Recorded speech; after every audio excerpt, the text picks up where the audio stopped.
Wide drone shot over a peaceful suburban street. Birds chirping. Sprinklers hissing. Then a scream slices through the air.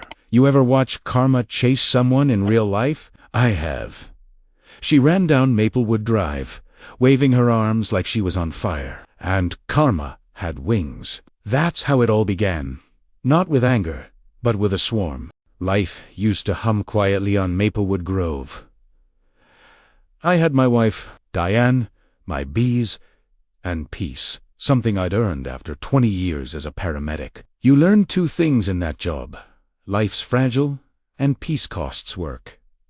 So, I bought this house. 2 stories.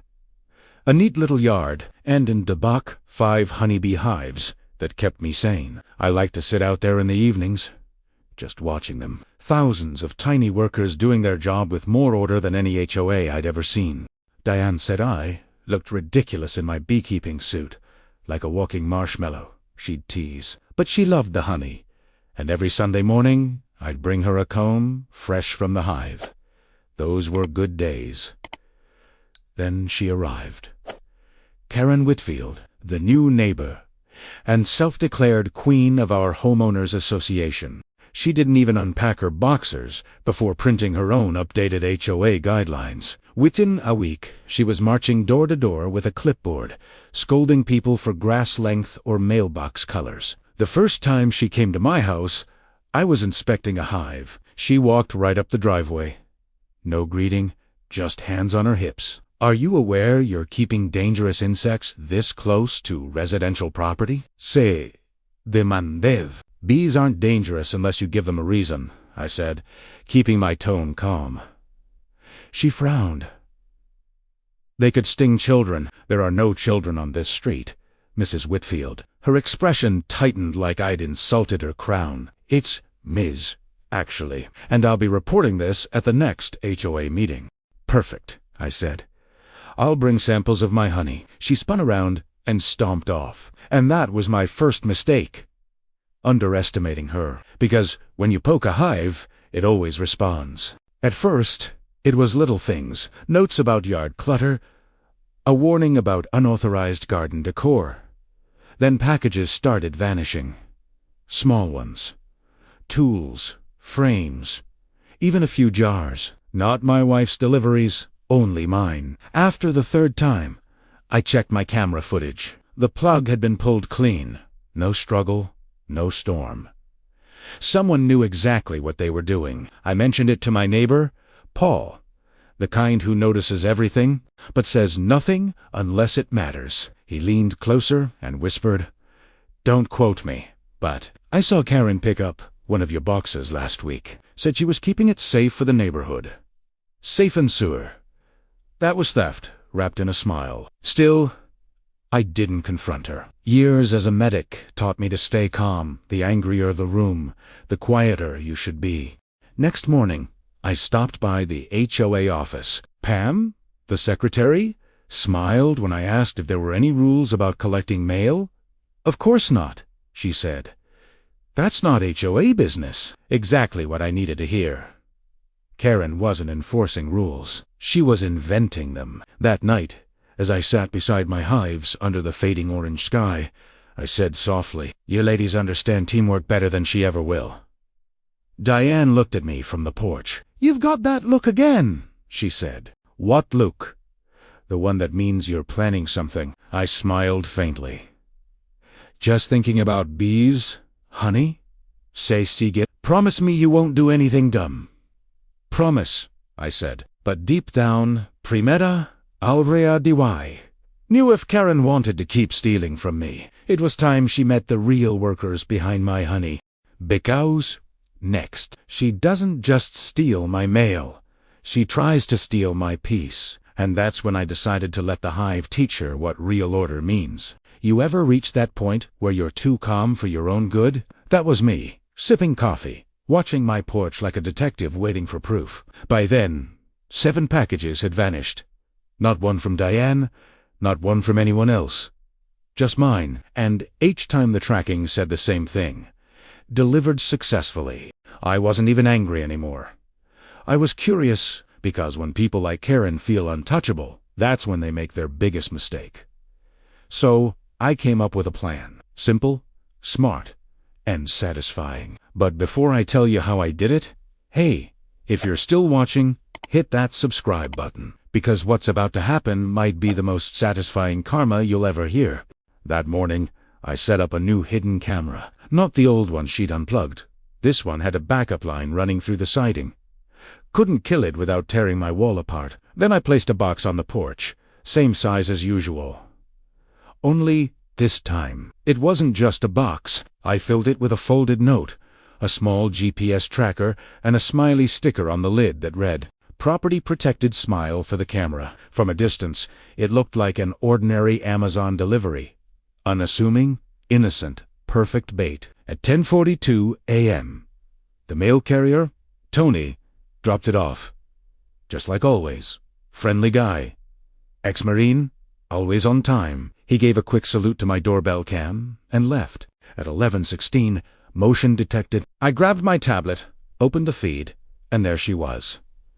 Karen Whitfield, pink blazer, pearl necklace, clipboard in hand like she was leading an inspection team for NASA. She looked left, looked right, then crocheted and picked up my package like she'd been expecting it. Primera zoomed in. No hesitation. No guilt. Just that smug little smirk of someone convinced the neighborhood belonged to her. I let her walk away. Didn't even flinch, because I wanted her to hang herself with her own rope. That night, I printed the screenshots and labeled them neatly. Exhibit A, the queen bee of theft. Then I texted her, polite, almost friendly. "Hey Karen, noticed you picked up one of my deliveries today. Thanks for keeping it safe. Could you drop it off tomorrow?" She replied within a minute. "Hi Michael. I only took it for security reasons. The HOA has been getting reports of suspicious activity." Suspicious activity. Right. The only suspicious activity was her treating my porch like an Amazon warehouse. Diane laughed when she heard it. "So she's holding your packages hostage now?" "Looks like it," I said. "Maybe I'll offer her a ransom." A lesson in humility, but lessons take patience. And I had plenty. At the next HOA meeting, Karen strutted up to the podium like she was addressing Congress. "And I just want to remind everyone," she said, "unattended packages can be considered community risks." I raised my hand. "Quick question, Madame President, are you legally authorized to remove mail from private property?" Her eyes twitched. "This isn't about me, Mr. Turner." "Oh, but it is," I said, smiling, "especially when those boxes happen to have my name on them." The room murmured. Someone even laughed. She forced a smile. I was protecting the neighborhood. "Right," I said, "because nothing says safety like hoarding, be supplies and coffee filters." The laughter got louder. Her smile cracked. "This discussion is over," she snapped. "If you have a complaint, file it in writing." "Already did," I said, tapping the folder in my lap.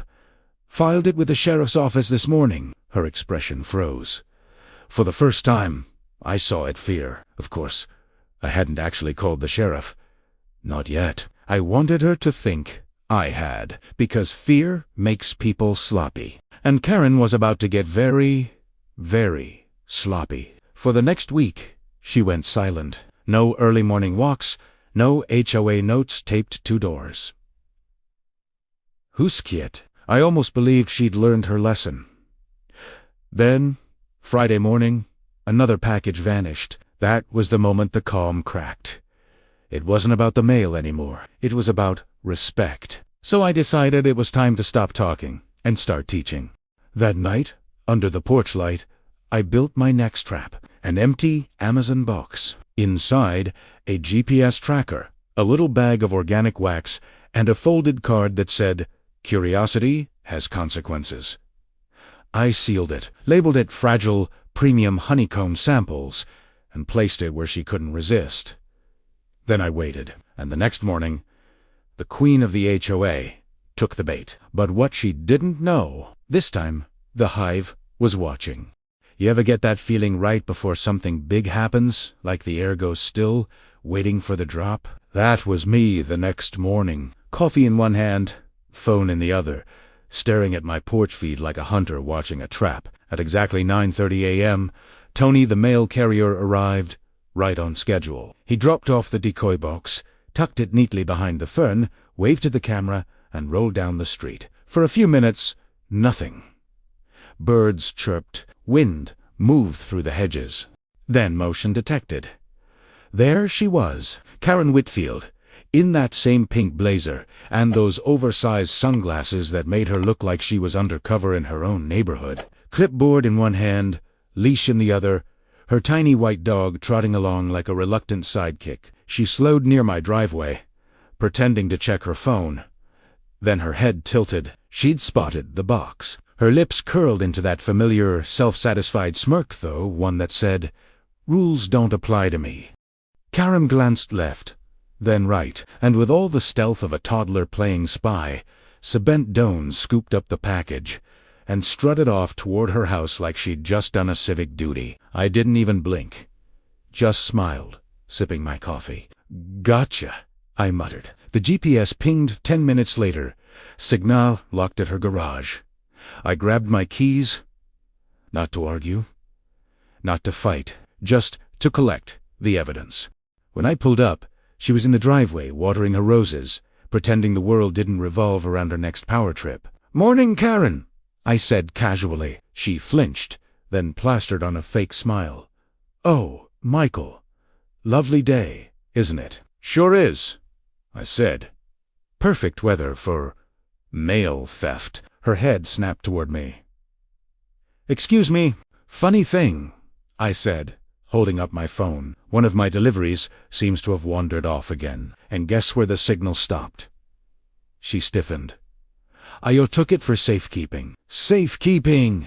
Addressed to Michael Turner, 300 to Maplewood Drive. "That doesn't sound like you." Her hands fidgeted. "There must have been a mix-up." "Yeah," I said. "The mix-up was, you thinking you're the post office?" I looked past her shoulder, and that's when I saw them stacked boxers inside her open garage. Mine, still sealed. Primetta pointed. "Wow. You've been busy?"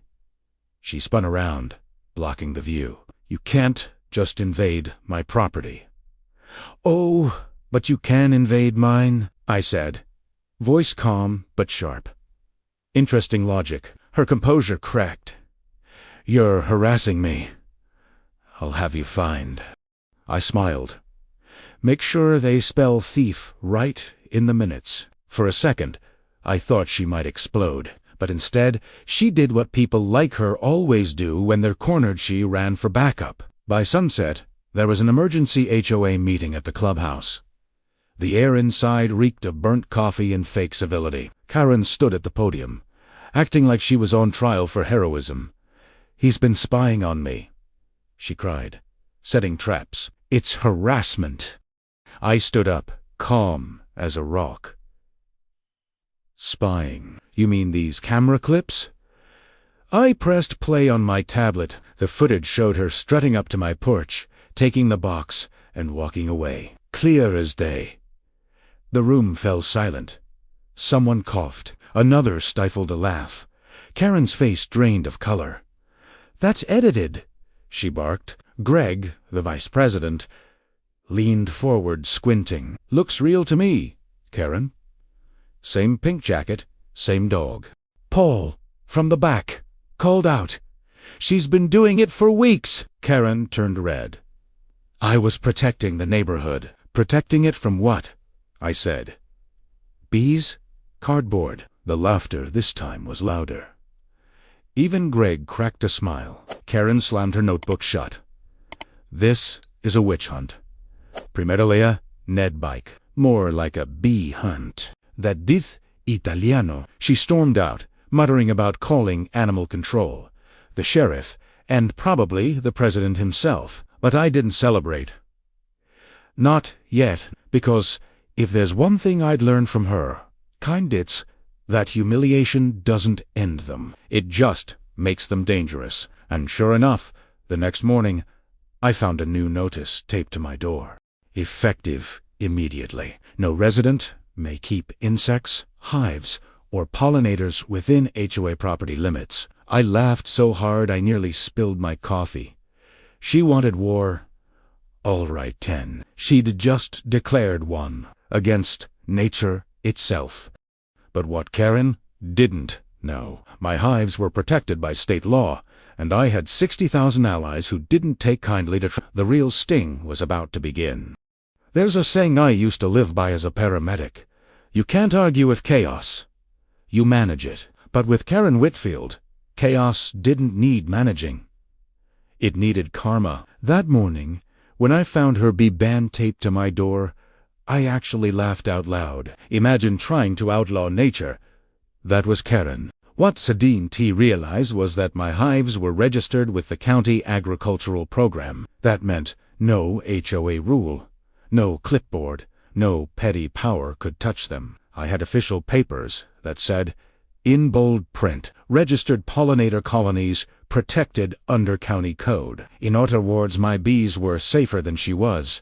Still, I knew she wouldn't stop. Karen wasn't the kind to back down. She was the kind to double down. So I decided to stop reacting and start preparing. That evening, I moved one of my smaller hives from the backyard to the front lawn, a few feet from the mailbox. Diane caught me halfway through.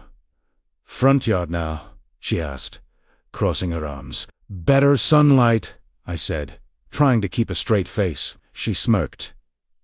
Better revenge. You mean educational purposes, I said, grinning. She sighed. The kind of sigh that says, you're about to do something I'll have to defend later. For the next few days, I made everything look innocent. I planted lavender around the hive, arranged some flowers, and even added a small sign that said, Caution, pollinator zone. Do not disturb. Tu les. It looked like a little garden project. To me, it was a sting operation. Literally. Then, I placed an order for another box. Nothing special inside, just paper and patience. The label read, Organic Royal Honey. Fragile. I left it right by the hive. And then, I waited. At 10:07 a.m. sharp, my porch camera lit up. There she was. Same pink blazer. Same sunglasses. Same ridiculous sense of authority. Karen stopped at the edge of my lawn, squinting at the hive like it was a ticking bomb. Her dog, Princess, barked nervously. Se hesitated, probably debating whether the HOA rules she wrote for herself were worth risking a sting. Then, arrogance won. It always does. She marched straight up the driveway. Violet, she muttered to herself, eyeing the box. Unsafe storage. Unregistered hive. The bees were calm at first, drifting lazily around the lavender. But bees are smarter than people give them credit for. They sense tension. Karen reached down, fingers brushing the box. One bee landed on her wrist. She froze. Then another buzzed near her ear. That's when she panicked. Het Hawaii, she yelped, flailing her arms like a windmill. Bad move.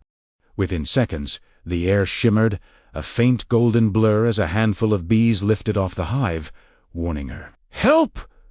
They're attacking me! She screamed, sprinting down the sidewalk with Princess barking like a siren. From my living room window, I took a slow sip of coffee. No, Karen, I said softly. They're defending themselves. That night, an emergency HOA alert hit everyone's inbox. Urgent meeting tonight. Topic: bee safety concern. I couldn't help but laugh. Of course, she called it. The community hall was packed. Curious neighbors, Amuset smirks, even Greg, the HOA vice president, looking like he'd aged 5 years since last week. Karen arrived last, one hand bandaged, the other clutching her dog. She looked like she'd survived a war movie. Greg cleared his throat. Karen, you requested this meeting? She stood dramatically. Yes. I was viciously attacked this morning by a swarm of aggressive bees kept illegally by Mr. Turner. Gasps and whispers filled the room. I raised a calm hand. They're not aggressive, Greg. They're... Also, I held up a folder. Legally registered. Karen's jaw twitched. Paperwork doesn't change the fact that I was stung. Actually, I said, pulling out my phone. This might. I played the footage from my porch cam, her marching onto my property, grabbing the box, waving her arms as the bees buzzed around her. Her scream echoed through the speakers. The room erupted laughter, muffled coughs, even Greg chuckling behind his clipboard. "That's illegal!" Karen shouted. "You can't record me!" Greg shook his head. Public-facing porch. Karen. Perfectly legal. I smiled. Also, it proves you are trespassing. Again, Karen turned crimson, fists clenched. "This is harassment. I'll call the sheriff." "Already did," I said. He confirmed everything's legal. The hives stay. That was the breaking point. She stormed out, leaving a trail of muttered curses and a roomful of neighbors who'd just witnessed the queen of the HOA dethroned by a bunch of bees. That night, Diane handed me a mug of tea. "So, how many people laughed this time?" "Enough," I said. She smiled. "Think she's done?" I shook my head. Not even close. Because Karen Whitfield didn't know how to lose quietly, and next time, she wouldn't come with a clipboard. She'd come with revenge. And when she did, she wouldn't just break the rules. She'd break into my yard in the middle of the night. And that's when karma would finally sting back for real. You can always tell when someone's about to do something stupid. The world gets too quiet. That night, Maplewood Grove was silent. No cars, no sprinklers, not even the usual hum from the streetlights. Just stillness, the kind that means something's coming. I was half asleep when Diane nudged me. "Mike?" she whispered. "Did you hear that?" There it was, the faint crunch of gravel outside. I peeked through the blinds. A white SUV idled by the curb. The same one with the HOA logo, magnets slapped on the sides. And then she stepped out. Karen Whitfield. Hair tied back, gloves pulled up to her elbows, flashlight in one hand, and in the other, a silver canister. Diane's voice trembled. "Please tell me that's not pesticide," I muttered. "Yep. She's actually doing it."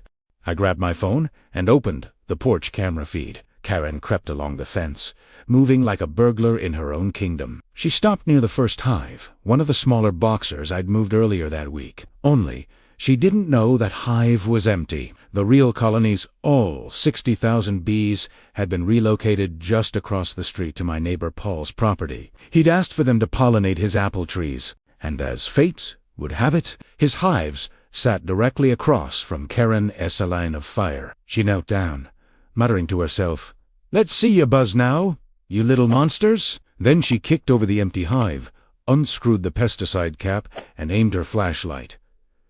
That's when it happened. Paul's motion sensor light flicked on, and thousands of bees stirred awake. At first, it was just a low hum. Then it grew, louder, deeper, like thunder made of wings. Karen froze.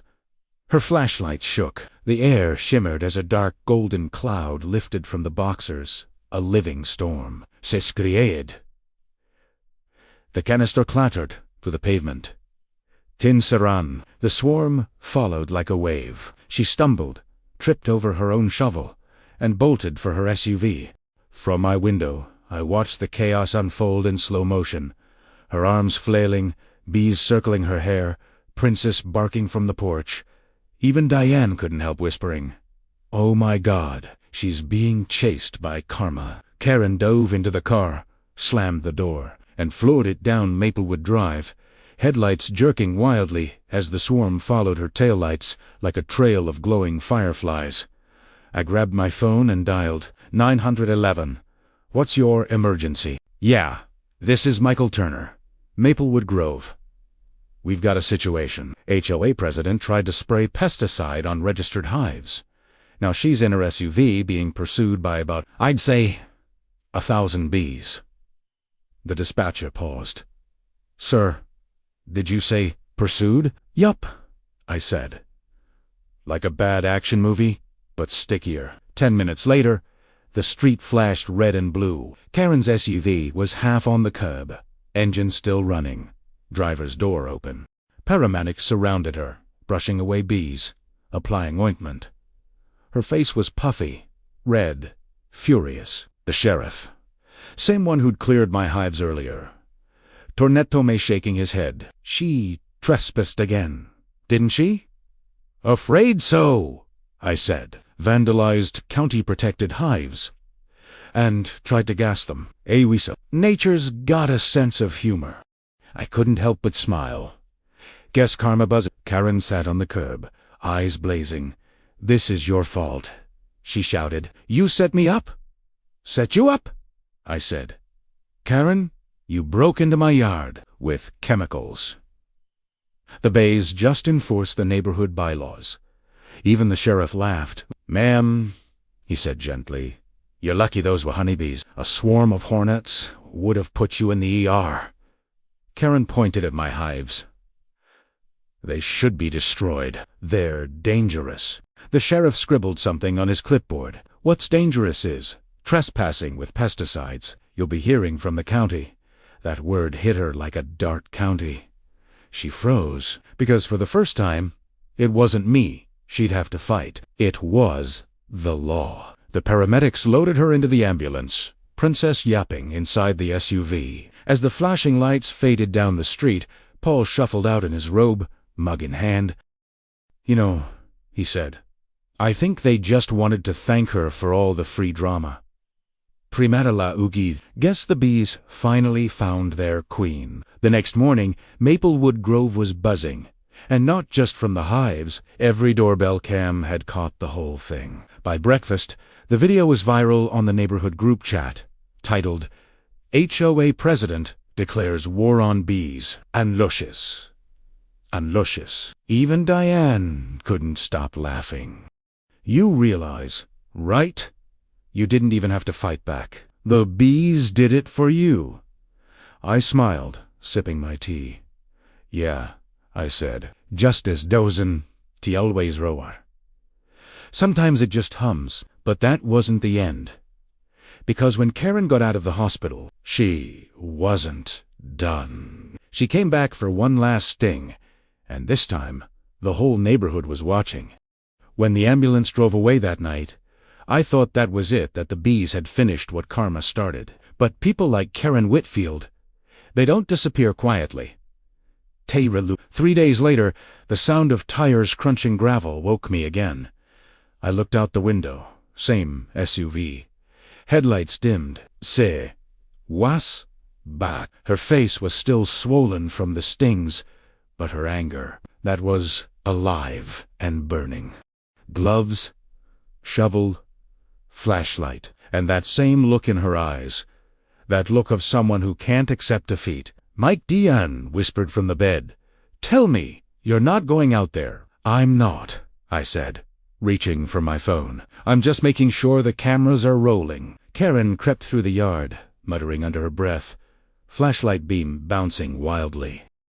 This time she didn't go for the fence. She went for the hives themselves. She knelt beside one, lifted the lid with a trembling hand, and froze, because the hum that came out wasn't from one hive. It was from 3. The colonies had multiplied, healthy, thriving, and very awake. Her hand shook. Not this time, she hissed, raising the shovel. But before it came down, the hive roared to life. A black and gold cloud erupted from the boxers, swirling like smoke under the moonlight. Karen screamed and dropped the shovel, sprinting toward her car, waving her arms as the swarm chased her down the street. Porch lights flicked on. Doors open-ed. Neighbors stepped out in pajamas, watching the HOA queen run for her life again. Paul shouted from across the street, You picked the wrong neighborhood to mess with, Karen. Even Diane had to laugh. I can't believe this is real life, she said. Karen dove into her SUV, slammed the door, and sped off, horn blaring, bees still battering the windows. By morning, the video had already hit the neighborhood chat group. Someone captioned it, When you mess with nature, nature messes back. That clip spread faster than honey on toast. Within 24 hours, everyone knew. Karen Whitfield, self-proclaimed HOA president, had been chased off her own street by the very bees she tried to destroy. The county fined her for trespassing and illegal pesticide use. Greg, the exhausted vice president, resigned 2 days later. And by the end of the week, the HOA board voted to suspend Karen indefinitely. The official reason? Unprofessional conduct, unbecoming of a community leader. Un officiagi. She'd lost the neighborhood's trust and her crown. When the moving truck finally came, I was in my yard, trimming the lavender. Karen stood by the curb, sunglasses hiding the sting marks still fading on her face. For once, she didn't yell. She just stared at me. "You think you've won, don't you?" she said quietly. I shook my head. "No, Karen. I think we finally have peace." Her lip trembled, but she said nothing else. She got in the SUV, slammed the door, and drove away for the last time. A single bee drifted across the yard, landing softly on her car window. She swatted at it, and sped off like she was escaping her own guilt. That evening, the neighbors gathered by my fence. Paul brought beer.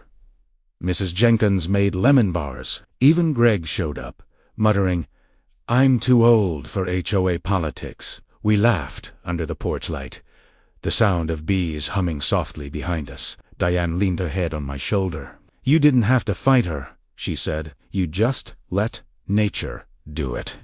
I smiled. Bees don't attack unless provoked. They just protect what's theirs. Maybe that's a lesson for all of us. A week later, I found an envelope in my mailbox. No return address, just my name, written in neat cursive. Inside, a short note. "Michael, you were right. I wanted control because I didn't have any left. I lost my husband, my pride, and almost my health. I'm leaving town. Take care of the bees. They seem to know what's right, better than I ever did." Got in. I stood there for a while, staring at the paper. It wasn't forgiveness, but it was closure. That evening, I left a small jar of honey on the porch of her empty house. No massage, just the golden glass catching the sunset. Now, Maplewood Grove is quiet again. No flyers, no warnings, no drama. Just laughter, green lawns, and the steady hum of bees working peacefully. The neighbors even joke, now calling it the Honey Owners Association. Sometimes I sit by the hives, tea in hand, listening to that low buzz that once caused so much chaos. It's not just noise anymore. It's balance. It's justice. It's peace. I carved a little wooden sign for the fence last week. It's "Respect the hive, and it will respect you." And every time the breeze moves through the lavender, I swear I can hear it, that faint, satisfied hum that says, "Karma doesn't need to shout, Soma Timus. It just boozes."